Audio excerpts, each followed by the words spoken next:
Tony's up there trying to figure out the electronic situation, and I mean, dude, it's just the height. He's just.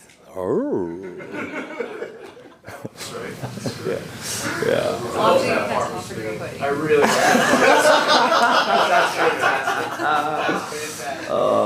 I had to teach him I sent him a video recently, a screenshot video of a conversation, and he kept like tapping it and couldn't I'm like, no, dude, you can hit play and then hit pause again and still be able to read and then hit play again so you can finish. He's like,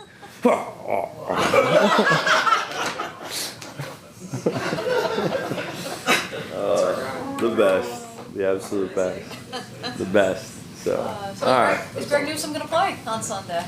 Yeah, that's the plan right now, is to be able to continue to onboard him as much as we can through the next few days here. And seems like there is maybe some carryover from some of the terms he's used in the past, and that's kind of what that part is for the next few days, is what can he correlate from where he's been in the past, from Cleveland to here, things that may be similar that he can try to connect the dots on. So, definitely feel like he has an opportunity to play, though.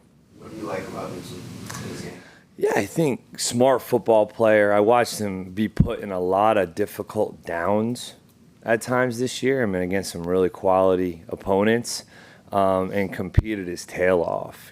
Had the forced fumble, obviously, last week on the second drive of the game in run support, but feisty in defense in the pass, can stick his foot in the ground and trigger, has done a nice job, I think, finding the football. And I do believe he's got a lot of confidence as a player just in general, and I appreciate that. How tough is it to get a guy like a matter of days? Yeah, well, we did it with Baker, a couple of years back, which was obviously the crazy one because it's the quarterback position. So, I do think it's doable. It's just we have to be smart about, making sure we have the right calls for when he is in, and making sure we're doing things that ultimately he's comfortable with. That doesn't just hinder our defense either. Like, we're not going to change our calls because Greg's in the game. That's not how it'll go. It's just a matter of making sure we put him in a position to be successful as well. We have difficult downs. Do you prefer to strictly down and distance or red zone? Yeah, they play a lot of man. They played a ton of just man free, coverage, and just say like, dude, go win and go compete. And I think they've played against some high level receivers over the first 5 games or whatever it's been for those guys. So that does take a mentality and a mindset as a corner to go and do. And then especially in like some of the red zone third downs, like those are tough. When you're going one-on-one with some of the better receivers in this league and competing at a high level, I think that those are hard downs.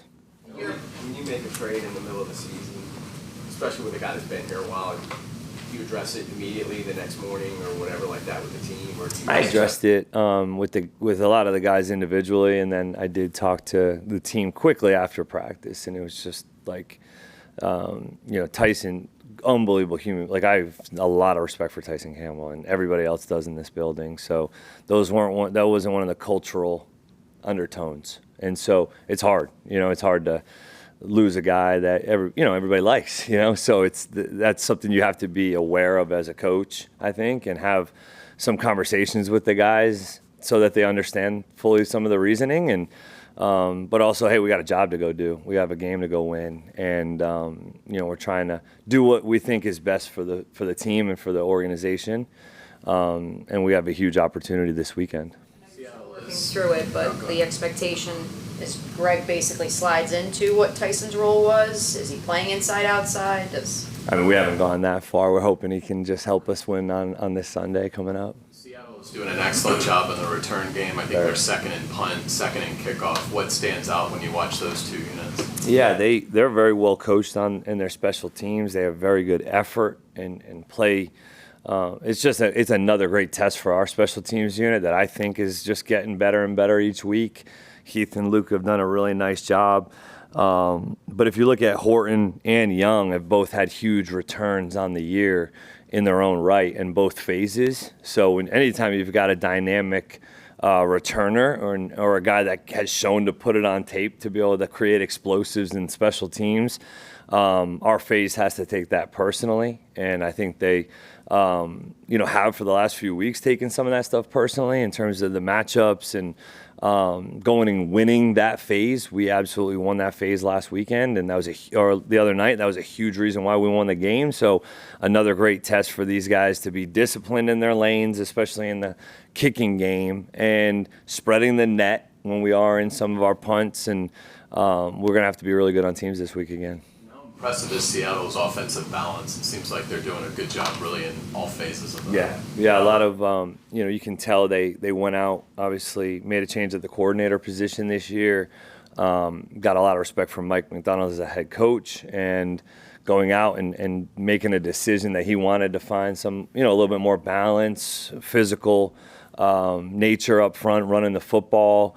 That makes it hard on any defense when you're able to be balanced and create explosives in both the run and the pass. I think you see so much of some San Fran in there, Rams. You just see a good mix of good ball being done on their offensive side of the football, and then they've got some guys that can score from anywhere, so that helps as well.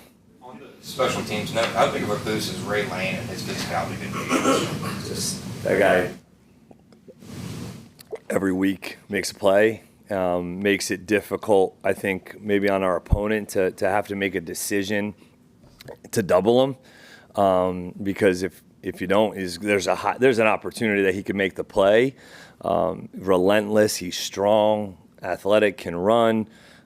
Special teams makes a lot of sense to this guy. Like going out and being a physical athlete and football player that he is, he flies around. He's got an edge. Plays hard, plays tough. He brings energy to that group, and I think there's a lot of confidence for Ray right now in terms of him in himself, but also the guys in that room for a young player to kind of step up and be one of our better special teams players at the moment. I think is pretty cool for that room. What kind of strides, if any, have you seen out of Travon this week in terms of dealing with the wrist?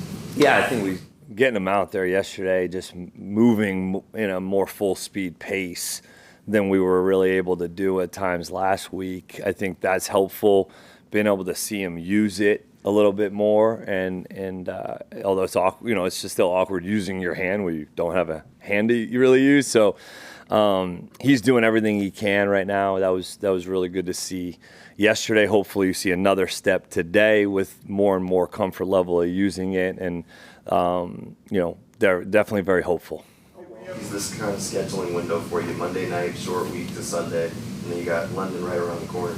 Yeah, I think obviously it was quick turnaround post game. So you didn't get to try to enjoy that win very long. We had to move on to the next opponent.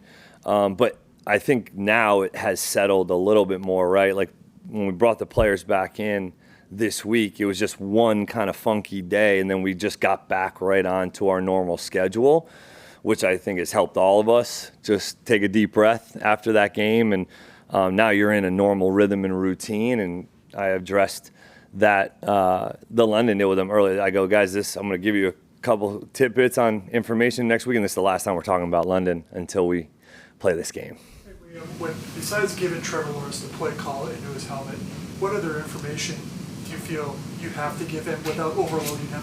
Yeah, I mean, you're more so just trying to talk a little bit situational. All right, hey, thinking maybe 4 downs here, right? Like just being smart with this decision. If I am calling a pass play, 2-minute type situational stuff. Like, hey, bud, remember we got 2 timeouts. Like during that whole sequence. Or hey, we got 1 timeout, or we got no timeouts, and this is where the ball. Hey, we got to get the ball out of bounds here. Can't take a sack here.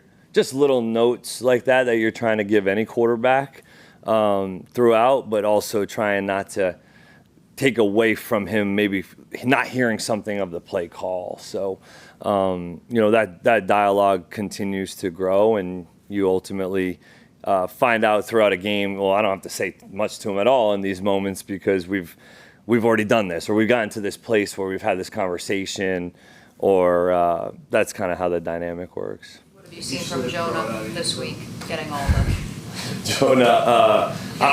Jonah, like all through training camp, I think had gotten better and better. earned a lot of trust and respect around here in the building.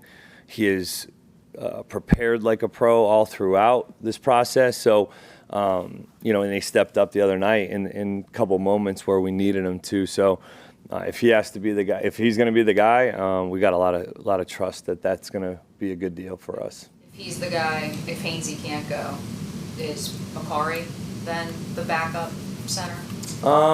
Yeah, we got a couple guys, Makari, Cole Van Lannon, a couple guys that are taking snaps, like making sure they understand the calls and hear some of the stuff, just so that you maybe don't have to make a few other changes. But Patrick or Cole will, be that next guy. When you look at this team played Sam Darnold last year, the Jags did. Different team, different system and all that stuff. Do you draw back on what the defense did against Sam Darnold last year, or is it like completely reframing it because it's so much newness? Yeah, I think anytime you have maybe a good plan or compete well against a specific player or unit, you can always use that and draw back on some of that. Okay, what did help affect him? Or from a DB standpoint, all right, what would have helped me play Justin Jefferson or these guys? You can always go back and draw on some of those experiences, but very different schematically, obviously, on our side of the football now than it was. So a little bit different probably in how Campy and the defensive staff may look at it, but they'll absolutely draw on that game to look at maybe how were the ways that we were able to affect them, affect the quarterback, affect the pocket, affect the receivers. You always want to have a little bit of idea of what worked, right? And maybe something you can go back to the well on. But he's accurate. He's playing off schedule a little bit more than he probably has in the past. And then the run game balance, I think, has really helped him.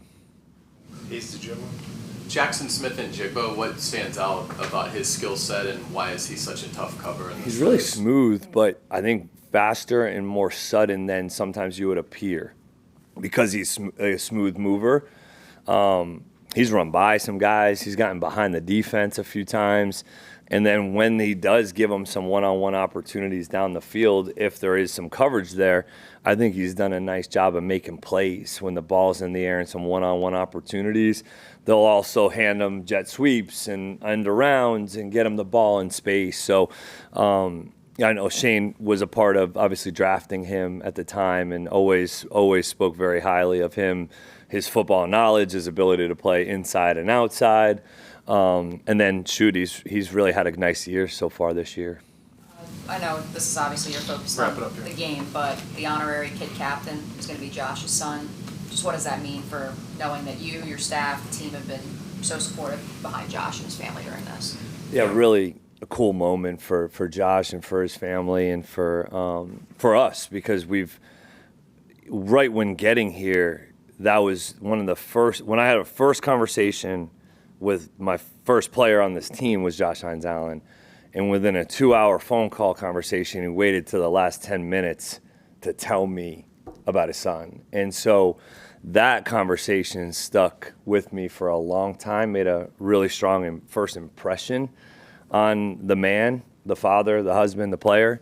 And to see the players, the other guys in that room, not just in that room, on the whole team, support him and his family throughout this process. Really, really cool moment for us as a team and as an organization. Coach, thank you.